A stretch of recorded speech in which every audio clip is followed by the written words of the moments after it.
Continuing now with The Final Days by Bob Woodward and Carl Bernstein.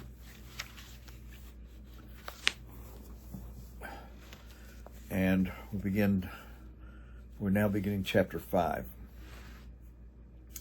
The relief that the White House lawyers felt when Nixon finally decided to turn over the tapes died quickly. On Saturday, November 3rd, Bazart and Garment were on that Eastern Flight 177 to Florida with their recommendation to the president that he resign. Nixon's refusal to see them was only symptomatic of a situation that had become nearly impossible. By Monday, back in Washington, a kind of group acquiescence had evolved among the lawyers. Had their client been anyone other than the President of the United States, they would have resigned from the case. But their problem was more complicated. A mixture of fact and law and public policy, responsibility to the bar, to the presidency, to Richard Nixon, to their own consciences. They agreed for the moment to accept the rules of engagement, rules which were bound by presidential service. They would stay for the next act. Bazart had the immediate problem. He was due to testify in Sirica's courtroom that week. He and Haig, sometimes joined by Garment, began meeting regularly in the general's office to debate the ethics of the situation and to calculate their next moves. The sessions were long, interrupted only by tense 3 or 4 minute meetings between Haig and Nixon. The atmosphere was charged. The lawyers felt themselves in an almost adversarial relationship with their client. Nixon informed them through Haig that he would forbid Bazart to testify. He would invoke the attorney-client privilege. The lawyers went to Sirica and in chambers gloomily made known the president's intention. The judge served notice that he would rule against any such claim of privilege. Haig, Bazart, and Garment discussed the matter with Nixon. If he claimed the privilege, the lawyers warned him, it would further an appearance of cover-up. Haig concurred. He knew that Bazart had reluctantly decided that he must testify, even if Nixon were to order him not to.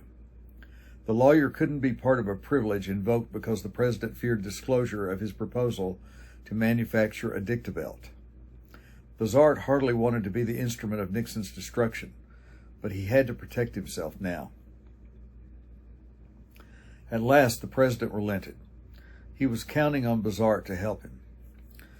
Haig and the lawyers sat down at the big work table in the general's office to discuss what Bazart should say on the witness stand. They agreed on an evasive approach. Bazart would volunteer no information, and he would try to avoid the whole subject of the April 15th dictabelt, but he would answer questions truthfully. On Friday, November 9th, Assistant Special Prosecutor Richard Benvenisti began his questioning. Bazart was represented by Sam Powers, a Florida attorney who had been retained by the White House to assist in the tape proceedings. It was late in the afternoon when Benvenisti finally got to the subject of the dictabelt. Sirica wanted to adjourn till Monday. Your Honor, I have one question, Benvenisti said. Sirica told him to proceed. Mr. Bazart, did you have personal knowledge of the existence of a tape recording made by the President, dictated by him following the meeting with John Dean on the 15th of April? Bazart squinted at his interrogator. Would you ask that again, Mr. Benvenisti? Did you have personal knowledge as of June 16, 1973, of the existence of a recording made by the President on a dictabelt or other machine, a one-sided recording where the President dictated a recollection of a meeting which he had with John Dean on the 15th of April, 1973? I will answer it this way, Mr. Benvenisti. My letter indicated the state of my knowledge at that time, so I don't know how to answer your question as to personal knowledge. I had never seen such. You had never seen such? I had never seen such, Bazart repeated. Had you ever seen such a recording? Benvenisti tried again. No. Have you ever asked to see such a recording? Sam Powers was on his feet. If Your Honor, please, I submit we are going beyond. Counsel said he had one question. I think that matters are being entered into. Sirica interrupted him. Well, we will have to probably decide this Monday morning, so let us adjourn now until Monday morning. On November 12th, Bernstein resumed his questioning. Now, as a matter of fact, there is no dictabelt conversation of the President's recollections of his meeting with Mr. Dean. Isn't that so? He asked. Yes, that is correct, Bazart responded. We have not been able to locate one. Later on that day, he, the President, found contemporaneous notes he made from the meetings. When did it come to your attention for the first time there was no dictabelt of the President's recollection, Mr. Bazart? I believe that was on November 5th, last Monday, a week ago, Bazart said. That was the day of the final search. He did not mention the discussions of the week before, that first with Nixon. Okay, let me go back. I believe that was on November 5th, last Monday, a week ago, Bazart said. Okay, that's the end of his quote. Then the author's going to explain that was the day of the final search. He did not mention the discussions of the week before, that first with Nixon at the White House. He did not mention the discussions of the week before that, first with Nixon at the White House, then with Haig and Ziegler in Florida. Did you personally make any effort to find this dictabelt? Bazart described the search in vague terms. Bernstein turned to the question of the other missing tapes. Bazart was off the hook. That afternoon, the White House released a long, detailed presidential statement about the two missing tapes and the dictabelt. A footnote explains, in his statement, the President said, over the weekend of November 4th and 5th, 1973, upon checking my personal diary file for April 15th, 1973, I found that my file for that day consists of personal notes of the conversation held with John Dean on the evening of April 15th, 1973, but not a dictation belt. I believed in June that I had dictated my recollections of April 15th, 1973, of conversations which occurred on that day. The response to the special prosecutor made on June 16, 1973, referred to such a dictation belt. At that time, however, I did not review my file to confirm that it contained the belt. There were more headlines and more ugly questions, but the outpouring of protests abated somewhat. The larger question now was the contents of tapes, not their accounting or the absence of some. When finally, on November 14th, Bazart sat down to listen to the President's recordings, he felt that it was only because he had outlasted Nixon's intransigence. Haig had insisted to him, the President decides who listens to what, and he is not delegating his responsibility to lawyers. But now the tapes were going to Judge Sirica, and someone had to make a damage assessment. The other 7 subpoenaed tapes had been copied the day before, and the originals placed under court seal. Bazart was holed up in an anteroom next to the Oval Office with Sam Powers at his side. They were to analyze the contents of each conversation and prepare an index to the sections for which executive privilege was to be claimed. Under Sirica's order, the judge was to rule on each claim of privilege before submitting the tapes to the special prosecutor. Bazart had grown accustomed to the long hours and the constant pressure. He accepted the fact that this day and night would be particularly long and tiring. He flipped through the white cardboard boxes of 3M tape on the round mahogany table, reading the handwriting on the bindings as he searched for the earliest reel. EOB office. Start 6/12/72. End 6/20/72. And so forth. Powers and he turned to the special prosecutor's subpoena to determine which conversations were required. The first listing read, A. Meeting of June 20th, 1972 in the President's Executive Office Building, EOB office, involving Richard Nixon, John Ehrlichman, and H.R. Haldeman from 10:30 a.m. to noon, time approximate. This was the conversation that 6 weeks earlier Rosemary Woods had told him she had had trouble finding. Bazart explained to Powers. This was the conversation that 6 weeks earlier Rosemary Woods had told him she had had trouble finding, Bazart explained to Powers. There had been no single meeting with all 3 participants on June 20th, 1972, according to the President's daily log. The log indicated 2 meetings. The President had met Ehrlichman from 10:25 to 11:20 and Haldeman from 11:26 to 12:45. Bazart had advised Woods that the subpoena applied only to the Ehrlichman meeting.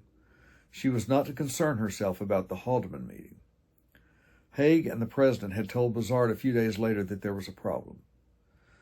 As Woods was transcribing the first meeting and searching ahead to find when Ehrlichman had left the room, and thus where the meeting ended, she had accidentally erased 4 of 5 minutes of the second conversation.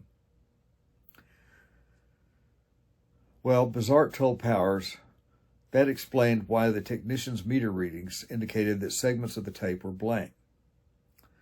They could expect to find such a place on the tape just after the subpoena discussion.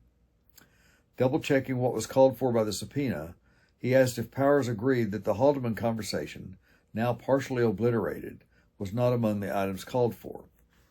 Powers pointed out that a memorandum submitted to the court by Cox in support of his subpoena had a clarifying clause. After listing the Ehrlichman conversation, the memo added, "Then Haldeman went to see the president." Though the subpoena's reference to a single meeting involving all three men might be ambiguous, the supporting memo was clear. It contained an additional distinction from 10:30 a.m. until 12:45 p.m. Powers was sure both meetings had to be provided. Bizart unhappily agreed. Why hadn't he read the prosecutor's memo carefully when it arrived in August, he wondered aloud. The erased portion of the tape was under subpoena. With Powers' assistance, he began plowing back and forth through the Ehrlichman meeting on the Sony 800B. First, Bizart listened alone. Then he rewound the machine and turned one of the earphones toward Powers. The two men listened, their heads pressed together like Siamese twins. They timed each segment with a stopwatch, marking the indices to privileged material. They struggled to hear the words. Voices rose and fell and sometimes faded completely. China cups met saucers in a clamor. Feet crashed onto desks.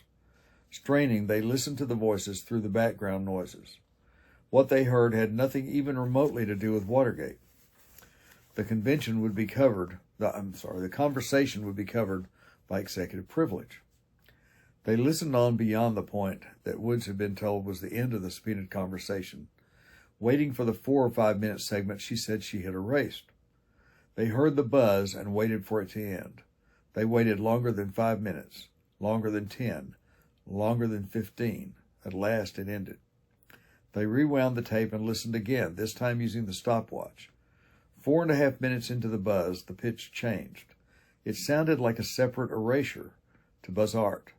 The total gap was 18 minutes and 15 seconds long. Bizart hurried to tell Haig, leaving Powers to guard the tapes. Even in the security of the White House, they were afraid of leaving the tapes alone for a few minutes in a locked room.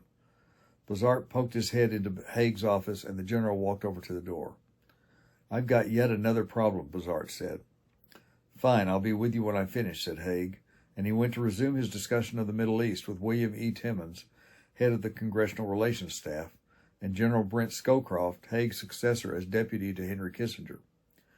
Bizart, effectively dismissed, went back to the tapes. It was almost 9 p.m. when Haig walked down the hall and into the office where Bizart and Powers sat fretfully preparing the index.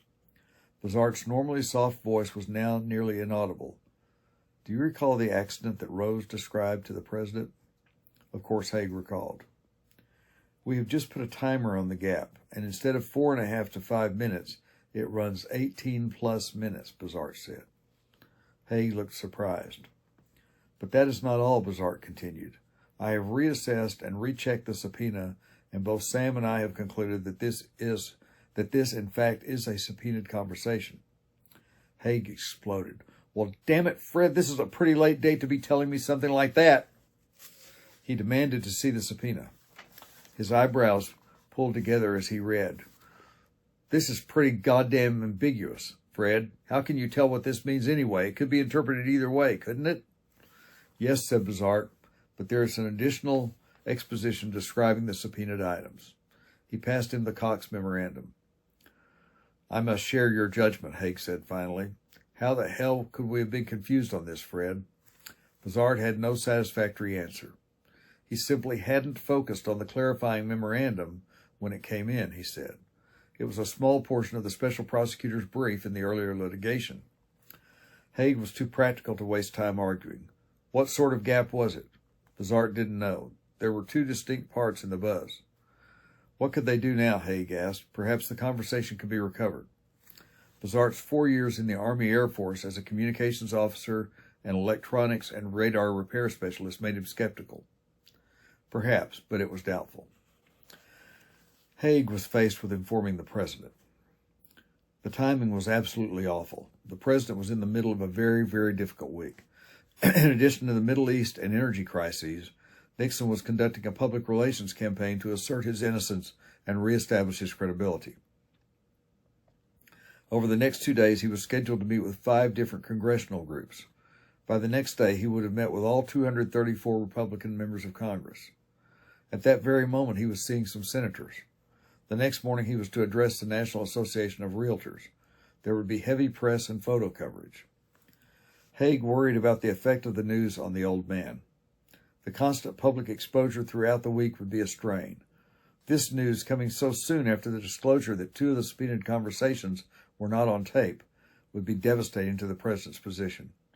The additional pressure would take its toll. Haig wanted to wait.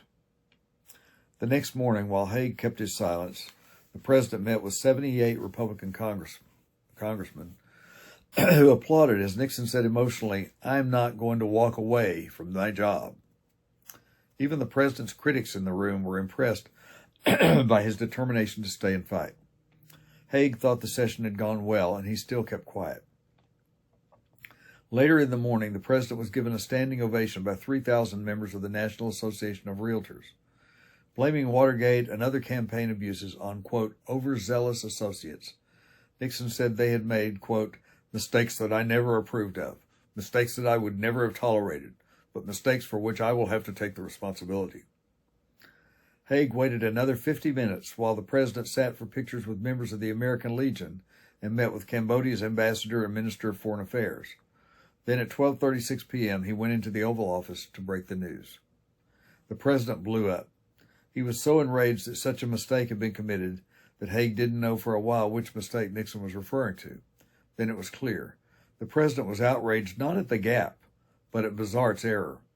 What the hell were they supposed to do now, he wanted to know. It was incredible that Bizart could have made such a blunder. Did they have to turn the tape over? How would they explain the gap? What was wrong with his lawyers? Haig adroitly stepped aside. Perhaps he suggested it would be best if the president talked directly to his counsel about it. Reluctantly, the president agreed. He would see Bizart at his first opportunity that afternoon. Haig walked his very disturbed boss out of the Oval Office. The president went to his EOB office for lunch and a quick nap. By 3 o'clock, Haig was checking on why the president was taking so long to see Bizart. Ziegler, Rose Woods, and Steve Bull had been in and out of the president's EOB office all afternoon. Aside from Nixon, Haldeman, and the Secret Service, Woods and Bull were the only ones who had handled tapes. A few minutes before 4 p.m., the president walked back to the White House and upstairs to the residence. Half an hour later, he finally returned to the Oval Office, where he rang Haig's aide, Major George Jolwan, and said he was ready to meet with Bizart and Haig. They found the president sitting with Ziegler. His ire had subsided, at least visibly. Haig knew very well that the president rarely allowed his anger to show. Predictably, Nixon did not confront Bizart. Bizart, in his mild way, reported what he had found the previous evening. The president appeared concerned but calm as Bizart described the sounds of the 2 tones. What did he think might have happened, the president asked. Bizart said he had no answers. What had been on the tape? Bizart didn't know that either. Nixon said he could not recall what had occurred in the conversation. He had tried, but Bizart probed discreetly. Did the president have any explanation for what might have happened? Well, he had spoken to Rosemary earlier in the afternoon, Nixon said, and she was very upset and confused. Could there be some explanation other than an erasure? Nixon asked. Some technical fault with the equipment. Something which would account for the discrepancy between the length of the gap as Rose recalled it and the fact that it was now more than 18 minutes long. Could it have been caused by a foot pedal, by some combination of 2 controls activated at once, anything like that? Bizart was not sure, but he would check. He discerned that the president was extremely concerned about the gap, but there was something evasive in Nixon's approach, something disturbing about his reaction. To Bizart, he seemed to be suggesting alternative explanations for the lawyer's benefit, speculating on various excuses as if to say, well, couldn't we go with one of these versions? Bozart prided himself on being able to tell when the president was lying. Usually it wasn't difficult. Nixon was perhaps the most transparent liar he had ever met. Almost invariably, when the president lied, he would repeat himself. But this time Bozart couldn't tell. One moment he thought Nixon was responsible, and another he suspected Woods. Maybe both of them had done it. One thing seemed fairly certain: it was no accident. On balance, Bozart was more inclined to think it was Woods. If the president had erased it, he would have told someone. A client willing to suggest manufacturing evidence would be as recklessly candid about destroying it. Bozart tried again. Perhaps Woods had mentioned something else, or perhaps she knew more than she had told. No, the president said. Bozart knew as much about it as he did. There would be serious trouble ahead, Bozart warned him. Nixon exploded. What the hell do you expect me to do about it? He shouted at Bozart. Bozart recoiled. Calming down, Nixon turned to the possibility of recovering the conversation through some electronic means. Bozart doubted that it could be done, but he agreed to pursue it. We should try to get hold of any notes that Bob may have made during the meeting, Bozart suggested. They might shed some light. The president agreed. Then Haig sent Bozart off to get the notes from Haldeman's files, which were secured in a file room in the EOB and guarded by the Secret Service. Within minutes, Bozart was back in Haig's office. He did not have the combination to Haldeman's file cabinet. Haig remembered that when he had taken over from Haldeman in May, the departing chief of staff had told him he had ordered the combination changed. Fine, Haig had said, but be sure to leave the combination with the president. While Bozart waited, Haig went to Woods. Had Haldeman given the president the combination? She checked her files. He had not. Haig was angry. Apparently Haldeman's arrogance knew no bounds. He still thought of the White House as his private preserve. Haig called him at his home in California and explained the problem. Bob, I want that combination held at the White House, Haig said, and nowhere else. Haldeman responded that the quickest way to get the material would be to have his former administrative assistant Larry Higbee retrieve it.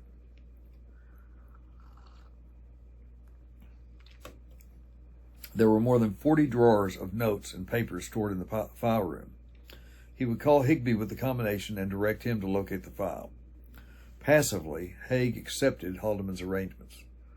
Higbee was in the White House gym when Haldeman called from California at 5:45 p.m. He was trying to get a quick shave before going out for the evening with his wife.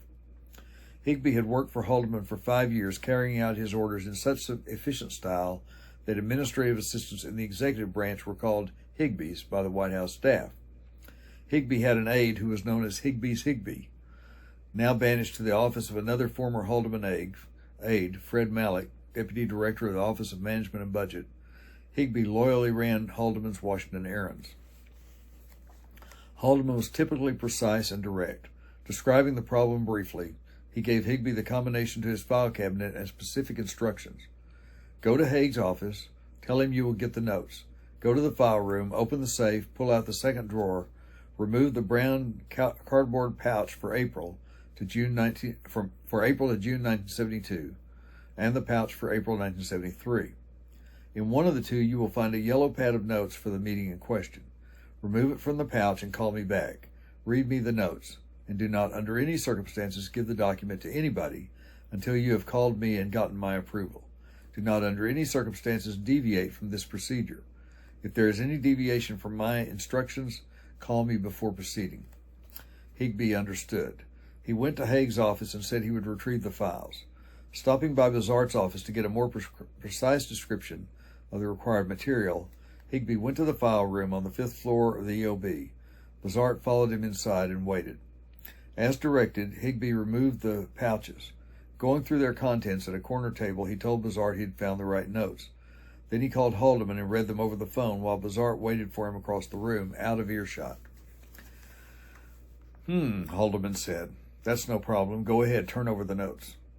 Bozart wants the originals of the notes, Bob, Higbee said. Haldeman was troubled by that, but agreed, provided that Higbee place a photocopy in his file. And thus ends Chapter 5. We'll begin the next session with Chapter 6. Thank you for watching.